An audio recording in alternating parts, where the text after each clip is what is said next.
আসসালামু আলাইকুম রহমতুল্লাহি ওয়াবারকাত। আশা করছি আপনারা সবাই ভালো আছেন।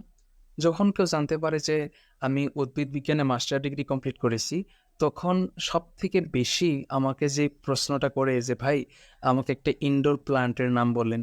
আমাকে একটা ইনডোর প্ল্যান্ট সাজেস্ট করেন। কোন ইনডোর প্ল্যান্ট ভালো হবে? অথবা এই ইনডোর প্ল্যান্ট কি আমার জন্য সুইটেবল হবে না নাই? ইনডোর প্ল্যান্টের খারাপ দিক, ভালো দিক।" তো অনেক কোশ্চেন, বিশেষ করে ইনডোর প্ল্যান্ট নিয়ে আমাকে বেশি কোশ্চেন করা হয়। সবথেকে বেশি যে প্রশ্নটা আমি পাই সেটা হলো যে, "ভাই, আমাকে একটা ইনডোর প্ল্যান্টের নাম বলেন যেটা আমি ঘরে রাখতে পারি।" তো তাই ভাবলাম আজকে আপনাদের সঙ্গে একটা ইনডোর প্ল্যান্টের পরিচয় করিয়ে দিই। আহ আমার হাতে একটা গাছ দেখতে পারতেছেন, একটা প্ল্যান্ট দেখতে পারতেছেন। এই প্ল্যান্টটার নাম হলো জিজি প্ল্যান্ট। এটার বৈজ্ঞানিক নাম হলো জামিয়া কুলকাস জামিফোলিয়া। তো এই গাছটা একটা সুন্দর একটা এটা একটা ইনডোর প্ল্যান্ট। আপনি আপনার পড়ার টেবিলে অথবা ঘরের ভিতর আপনি এটাকে রাখতে পারেন। এই গাছটার অনেক নাম আছে, যেরকম জাঞ্জিবার মণি, এয়ারপেট পাম, পান্না পাম, জেসি প্লান্ট, হ্যাঁ, চিরন্তন্য প্লান্ট। তো এই গাছটার অনেক নাম, অনেকে অনেক নামে ডাকে। আর আপনি তো যদি পার্সোনালাইজড আপনি প্লান্ট লাভার হন, তাহলে তো আপনার প্রত্যেক প্লান্টের জন্য, প্রত্যেক গাছের জন্য আপনি আলাদা আলাদা আলাদা নাম রাখবেনই। যেরকম আমার একটা প্লান্ট আছে, তার নাম লিফি। আমার এক ফ্রেন্ড নামটা আমাকে রেখে দিয়েছিল। তো যাই হোক, এইটা আজকে আসলো। তো দেখতে পাচ্ছেন প্যাকেজিংটা খুব সুন্দর। এটার এখন পর্যন্ত কোনো নাম রাখা হয় নাই। তো খুব তাড়াতাড়ি আমি এটার কারণে একটা নাম রাখবো। আপনার কাছে কেন একটা জিজি প্ল্যান্ট থাকা উচিত? তো চলুন এই গাছটার বিষয়ে অল্প জানি, যে এই জিজি প্ল্যান্টটা আপনার কাছে কেন থাকা উচিত।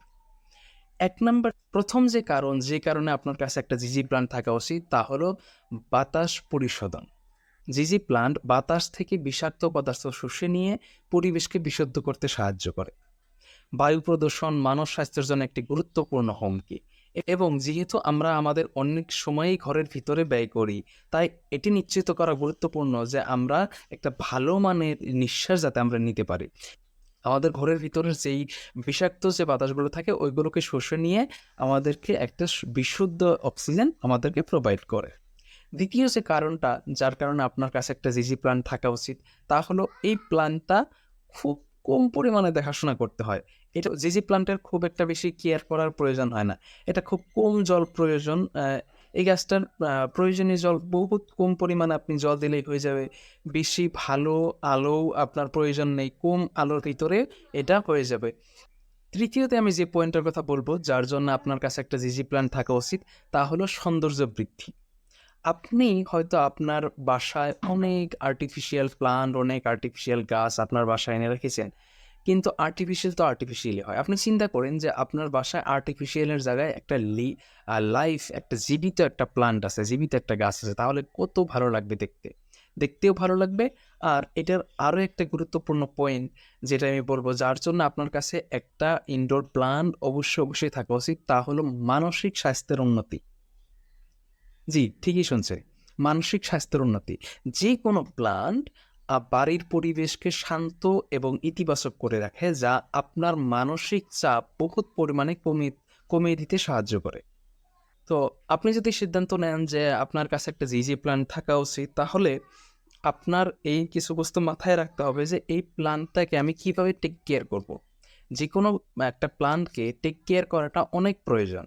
আরেকটা বিষয়, আমরা যখন কোনো একটা প্ল্যান্ট কিনি, আমাদের এত ভালো লাগে প্ল্যান্টটাকে যে আমরা একটু বেশি টেক কেয়ার করে ফেলি। যখনই আমরা কোনো একটা গাছকে একটু বেশি টেক কেয়ার করে ফেলবো, তখনই গাছটা মরে যাবে। যেরকম ইনডোর প্ল্যান্টে সবসময় পানি কম দিতে হয়।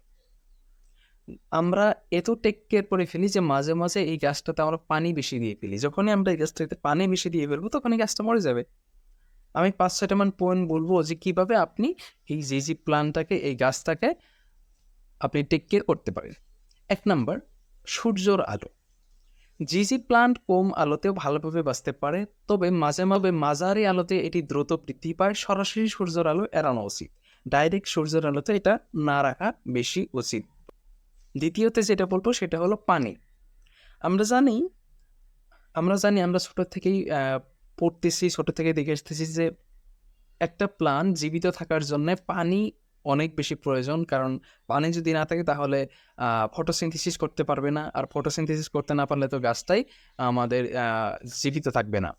কিন্তু এই জিজি প্লান্ট খুব কম পরিমাণে পানি গ্রহণ করতে পারে। তাই খুব বেশি পানি দেওয়ার প্রয়োজন নেই। আপনি খুব অল্প পরিমাণে পানি দিবেন। যেরকম সপ্তাহে ১ বার আপনি অল্প পানি দিতে পারেন। যখন জিজি প্লান্টটার উপরের যেটা মাটি থাকবে, ওই মাটিটা যদি শুকিয়ে যায় তখন আপনি পানি দিবেন। মাঝে, মাঝে এরকম হয়ে যায় যে উপরে শুকিয়ে গেছে কিন্তু ভিতরে পানি রয়ে গেছে।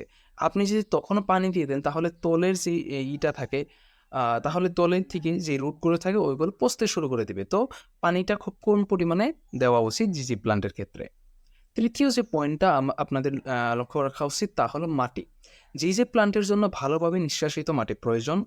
বাগানের মাটি বা ক্যাকটাসের জন্য উপযুক্ত মাটি ব্যবহার করা যেতে পারে। অথবা আপনি নার্সারি থেকে মাটি নিয়ে আসতে পারেন অথবা অনলাইনে Amazon, Flipkart ও আজকাল মাটি পেয়ে যায়। আপনি ওখান থেকেও নিতে পারেন। ডেসক্রিপশনে লিঙ্ক দেওয়া থাকবে। আমার পয়েন্ট আপনাদের খেয়াল রাখা উচিত তা হলো তাপমাত্রা। এই গাছ সাধারণত ঘরের তাপমাত্রায় ভালোভাবে বৃদ্ধি পায়। তবে 50 ডিগ্রি সেলসিয়াসের নিচে তাপমাত্রা হয়ে গেলে গাছের যে বৃদ্ধি ওইটা বাধাগ্রস্ত হতে পারে। যদি আপনি ঠান্ডা কোনো জায়গায় থাকেন যেখানে 50 ডিগ্রি সেলসিয়াসের কম আপনার 50 ডিগ্রি সেলসিয়াসের কম তাপমাত্রায় যদি আপনি থাকেন তাহলে আপনার জিজি প্লান্ট না রাখাই উচিত। ৫ নম্বর পয়েন্ট যা আপনার মনে রাখা উচিত তা হলো সার প্রয়োগ। বছরে ২-৩ বার সার ব্যবহার করতে পারেন। কোন সার? ঘরোয়া সার। ঘরে থেকে যে সার তৈরি হয় আমরা যেটাকে গোবরের সার বলে থাকি ওই সারটা আপনি ব্যবহার করতে পারেন। আর শেষ যে পয়েন্টটা আমি বলবো যে কিভাবে এই গাছটা টেক কেয়ার করতে হয় তা হলো কীটপতঙ্গ। জি, জিজি প্লান্ট সাধারণত কীটপতঙ্গের আক্রমণ হয়। আপনি দেখবেন যেই জায়গায় জিজি প্লান্ট আছে ওই জায়গায় কীটপতঙ্গ একটু বেশি আসে। পিঁপড়া অনেক বেশি আসে। যে কী করে মাঝে, মাঝে পিঁপড়া এসে আপনার যে গাছ থাকে গাছটার গোড়া থেকে সুন্দর করে খেয়ে দিবে। কীটপতঙ্গ এসে সুন্দর করে আপনার গাছের পাতাটা খেয়ে দিবে। তারপর আপনার গাছটা ধীরে, ধীরে মরে যাবে। আপনি বুঝতেও পারবেন না যে কি প্রবলেম হলো। গাছটা কেন বাঁচলো না। তো কীটপতঙ্গের আক্রমণ থেকে যাতে গাছটা রক্ষা পায় সেই ব্যবস্থা আপনাকে করতে হবে। আর নিয়মিত গাছটাকে পরিষ্কার রাখতে হবে। তো এই ৪-৫টা পয়েন্টস যদি আপনি মনে রাখেন তাহলে খুব সুন্দর করে আপনার জিজি প্ল্যান্টটাকে আপনি টেক কেয়ার করতে পারেন। কোনো ধরনের প্রবলেম হবে না। এই গাছটাকে আমি Amazon থেকে অর্ডার করেছিলাম। খুব সুন্দর প্যাকেজিং এসেছে। আপনি যদি চান তাহলে আমি এটার লিঙ্ক ডেসক্রিপশনে দিয়ে দিব। তো আজকে এই পর্যন্তই।